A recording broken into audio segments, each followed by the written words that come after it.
Hi, this is Darby, and this is the first video of the European Seminar Video Blog Project. We just came from a meeting at the Council of the European Union, and they gave us these wonderful folders. They talked a lot about the functions, and specifically the qualified majority voting system, to make sure that the large states don't have too much power over the small states.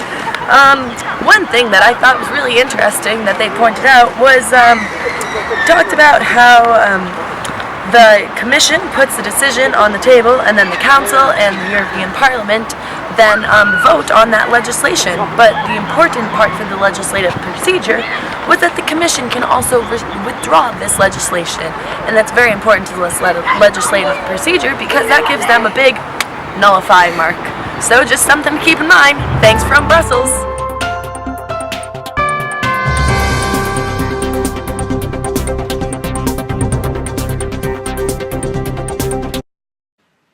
Hello, this is Darby reporting from Luxembourg from the European Investment Bank.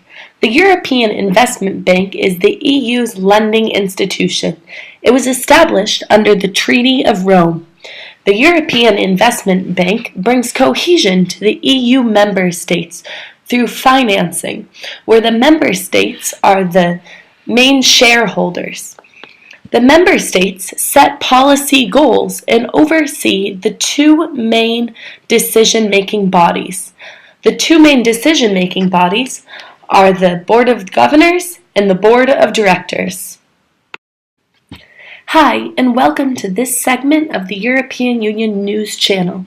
Today, I visited the Scottish Government European Union Office. Here you can see the outside of the Scotland House, as they call it. As we walk upstairs and take a look out the window, you can make note of the close proximity of the Scotland House from the European Commission and the Council of Europe, which are both right down the street. This is important for Scotland's influence on the EU, which we will get to. Our presenter, the man depicted to the far right, standing at the podium, is Mr. James Johnston. Mr. Johnston is the policy officer for the Scotland House. In order to talk about Scotland's influence on the EU, we must first understand their position in the EU. Scotland is in political union with Great Britain, meaning they are a part of the United Kingdom.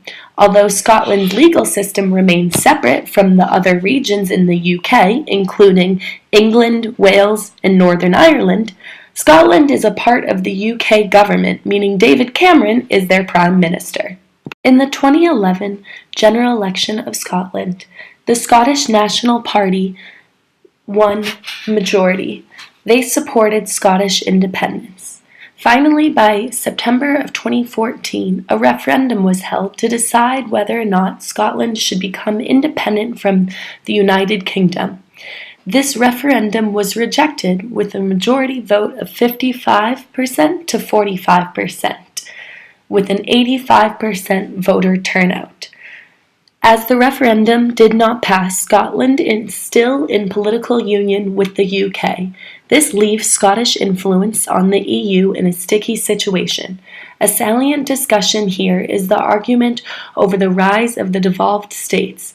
The other member states do not want the devolved states, such as Scotland, to have decision-making power, because this brings up debates on how treaties on the EU will apply to the devolved states, such as Scotland. This caused many member states to be against Scottish independence. However, Scotland does have some influence on the EU. To name a few, they can participate in councils, have recognized leaders in some areas such as fisheries, marine planning, and renewables, and the understanding with the UK that Scotland can pursue Scottish priorities.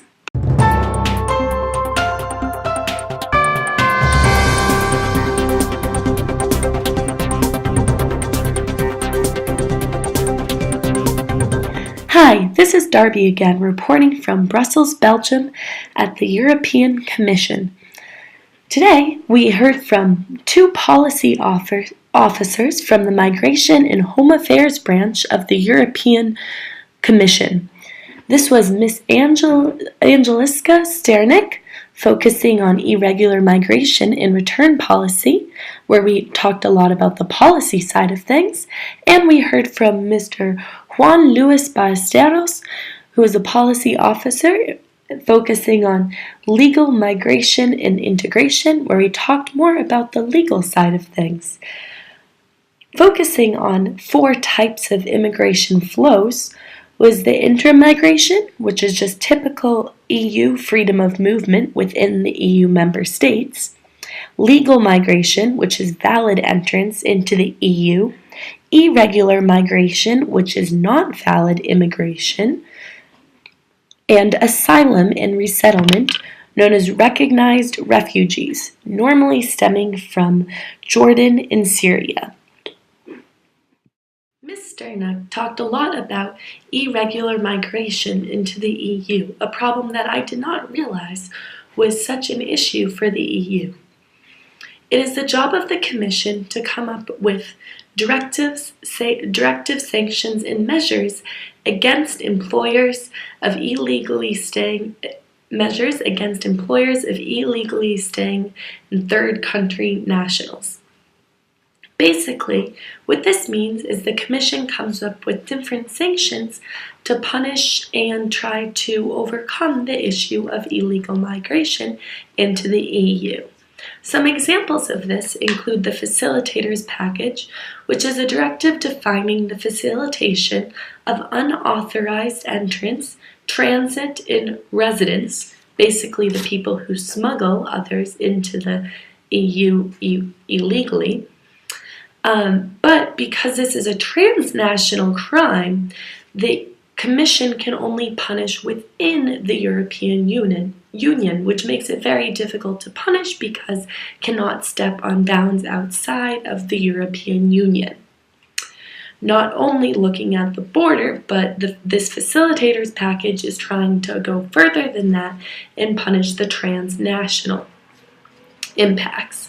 Also, there's the Victims of Trafficking Directive, and if the victim spills some info that, oh, this smuggler was helping or something, like an illegal victim is caught, and they say, okay, if you tell us some information about the smuggler, we may grant you residence or potential residence. And I actually asked a question about this because I wasn't sure how specific they could be with saying, oh, I promise.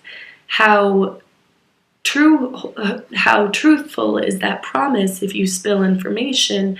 And to be honest, Ms. Sternak was a little vague about answering that question, so I thought that was something just to keep in mind, that even though Victims of Trafficking Directive, you spill us information, oh, we promise you will get a residence permit or be able to, but then nothing comes of that.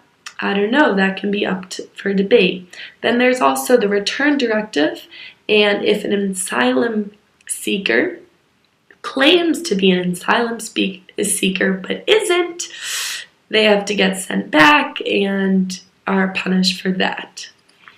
I just thought that was some interesting facts about irregular migration. Something that the Commission is having difficulty with working with the member states. Like I said before, the Commission creates the directives and sanctioned measures against irregular migration. The member states have to implement these sanctions, and the Commission is having some difficulty with getting the member states to implement the sanctions, even though it's something that the member states have been working on, blah, blah, blah, and there's still this difficulty in that implementation. Thank you from the European News Channel.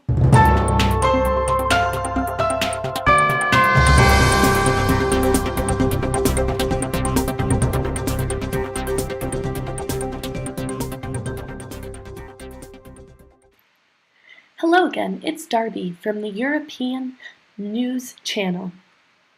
Today, I went to the International Energy Agency. I found this very interesting because I did not realize that there is an international body designated for emergency response in energy, such as an oil crisis. This brings on what Rebecca Gaghan talked about, who's the head of Communications and Information Office for the International Energy Agency, was the 4 E's of the sound energy policy that the International Energy Agency upholds. This includes energy security, economic growth, environmental sustainability, and engagement worldwide.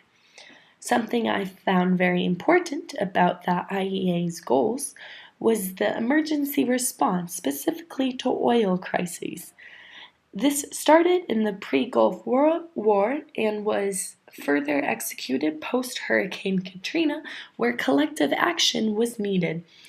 There can take quick responses, such as short-term demand measures, where oil can be saved, where only even number license plates cars can drive on certain days, and odd number license plates can drive on other days, or it can go further into market analysis, another aspect where the IEA focuses a lot of research on, where you're monitoring oil and gas markets and making this information available globally.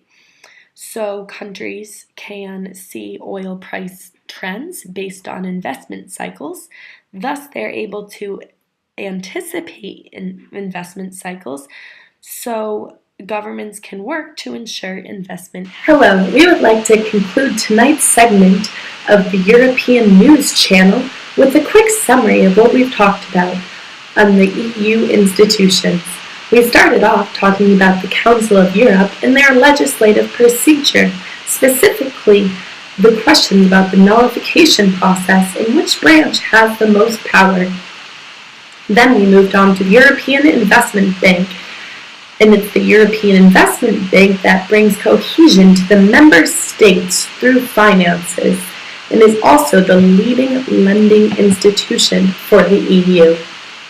The Scottish Government House specified the failed independence referendum, and this leaves Scotland a part of the UK.